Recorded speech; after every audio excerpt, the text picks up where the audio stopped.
Making the right choice on the kind of mobile device to use can be a difficult task, especially now that they have become part of daily life. Marketing Communication Manager, Infinix Mobility, Olamide Amosu, joins us on the show to discuss how to make the right choice when buying a mobile device. So tell me, how can I choose a good phone today? It depends on the user. It's not really about you. But if you think about the type of users that are there, you can think about people that are young, people that are old, people that are working. It depends on what their needs are. So it's not really about you. But then you can, for younger people, they'll be looking at phones that can take fantastic cameras, like with a selfie. And while working class people will probably be looking for things that are slightly bigger than the regular type of phone. So they'll be looking at big HD screen phones. And older people might be looking for something that is less complicated to operate. And then some people that are not as educated as you and I might just be looking at phones that are close to feature phones, but nothing too complicated for them to operate. So, but what are some of these factors that people should look out for when they want to choose a phone? It really depends on the person, because some people consider price as a huge factor when trying to buy a phone, especially in Nigeria. And not even with the recession, but it's a normal thing. Nigerians are price sensitive. It depends on your pocket, your income. It depends on your level of exposure as well, because if you don't know these phones are available, you probably will look out for it. But it's mostly around how smart and how tech savvy you are. So I would usually say that people should look out for price, look out for durability, and should also look out for key functions that tailor into their lifestyles. So it's really about you and what you want. Okay, you mentioned feature phone. Yes. But would you recommend someone to buy a feature phone today? It depends on the type of person. So if the person is looking for something less complicated, that is easy to operate and you can easily do phone calls, text messages, easy things. But I won't really use it for myself, or I won't recommend it to someone that I know is tech savvy. Feature phones are big in Nigeria, we know that, but we know the level of people, like the set of people that use feature phones are not the regular people that are working class. You can buy a feature phone as a second phone. Yeah, second phone, yeah. As a second phone, but your main phone will be an actual smartphone that you can surf the internet, you can play really good games with HD screen. What is the penetration of smartphones against feature phones today? As much as I'm not a big fan of feature phones are still winning. I think smartphones are probably, up to 15% penetration as this year. Out of 100 million phones? Well, not really. There are more than that. But the thing is, it's price sensitive. It's also a lot about exposure, because Nigerians were introduced to feature phones a lot earlier than smartphones. So I think smartphones have been in Nigeria for less than 10 years. And you can see that the numbers are actually increasing, because there are a lot of affordable smartphones now that people can buy compared to what it was before. So you can see a lot of brands coming up with prices that are affordable for people to be able to get smartphones. But if you look at the ratio, I think smartphones are about 15%. You'll be surprised, but yes, they're a lot smaller than... But don't you think that beside the price, the fact that feature phones are also more durable? I mean, don't you think that's also a factor? They drop on the floor, you pick them and they're working. Yes, I know.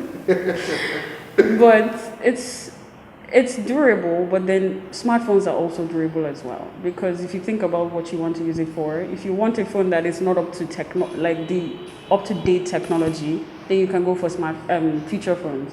But smartphones are everything that everyone wants these days. Because they make you more productive. Yes, and especially for people that are tech savvy, people that are young, you are hip. You want to be like everyone else. You want to be using what they're using outside Nigeria. How can you be up to date with that if you are using a feature phone? But people that use the feature phones especially are people that are not really bothered about this. Is there a time frame within which I must change my phone? I would say every year. Every year? So, if you look at the big smartphone brands, and if you look at how technology is being updated almost every other day. So there's always something new. if you read the news, there's always something new about technology that is changing. Instagram included a feature where you could zoom in. Who would have actually thought that would be possible by now? So there's always something new about technology. So it doesn't mean that you have to change every 3 months that is a brand new phone, but what you always have to do is always update your softwares. Make sure you're up to date on whatever the software or the app that you're using. But durability, you can consider changing it every year if you want to be up to date. Because at the end of the day, you can't see that there's a phone with 6 gig RAM and then you are still using like 2 gig. Yes, but it's always more interesting when you try to explore technology products. Let's go a bit technical. Now, if I'm somebody who plays a lot of games, what is the minimum RAM, for example, that you would have me buy? Anything from 2 gig RAM to 3 gig, that's an average. Infinix just launched a new smartphone and it's 2 gig, and there's also going to be a 3 gig version. But in a market like Nigeria, what you would usually find would be 2 gig. Now, how about the screen size? So the screen size, anything from 5-inch upwards.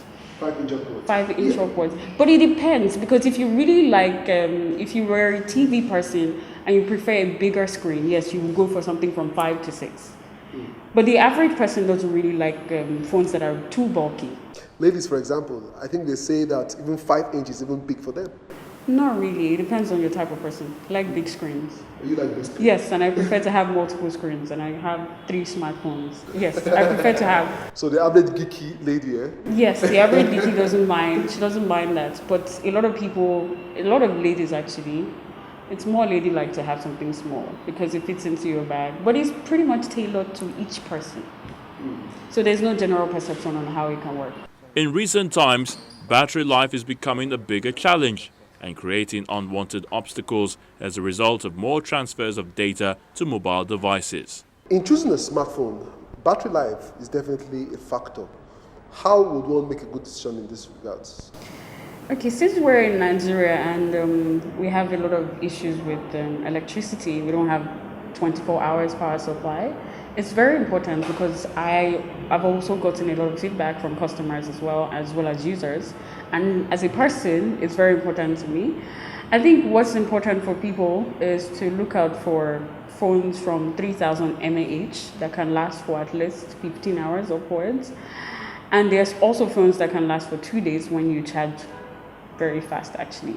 And there's another feature that people should look out for, which is pretty new, I think from last year to this year, is fast charge. So phones that can charge so fast, you don't have to consume as much power trying to charge your phone.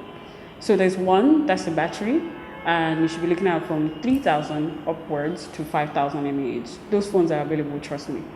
Because it sounds almost ridiculous, but it's very important. And the fast charge doesn't mean that you would use it up fast. No.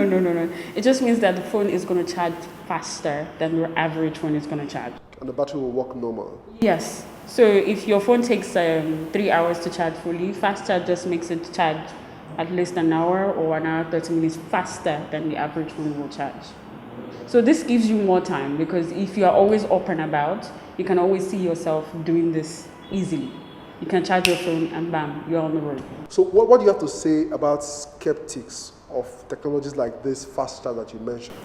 Well, it's only normal for people to have their mindset around things like this because in the first place, it's new.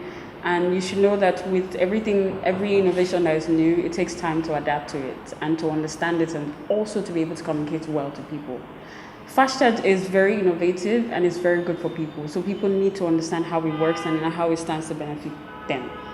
It's not for the company, it's more for the user because what you find out is that you can charge your phone very fast and it does not consume as much when using it. It just means that you can spend less trying to charge your phone and it's charging very fast. It doesn't heat up as much as well. So some people might worry about if they're charging their phone very fast, will this mean that their phone is going to heat up or anything? But it doesn't work that way. It just means that your phone is going to charge very fast. But this will also affect some things when you're thinking about it because at the end of the day, you don't expect this to continue to work if you're not managing your phone very well. Olamide, you're a woman in tech. Yes. What's your advice for other women who would like to be like you? Well, you can't really be like me. But what I would say is for people looking to venture into tech, especially young women, it's not really an industry that you should be scared of. It's really fun. There's a lot to uncover. You can also get to build yourself how you want to be seen. But it's pretty much about developing with the economy, developing with what is going global. So you can't be left out. But at the end of the day, it's an industry that's fun. There's a lot to be taught and there's a lot to learn as well. Thank you for being on Tech Trends today. Thank you for having me.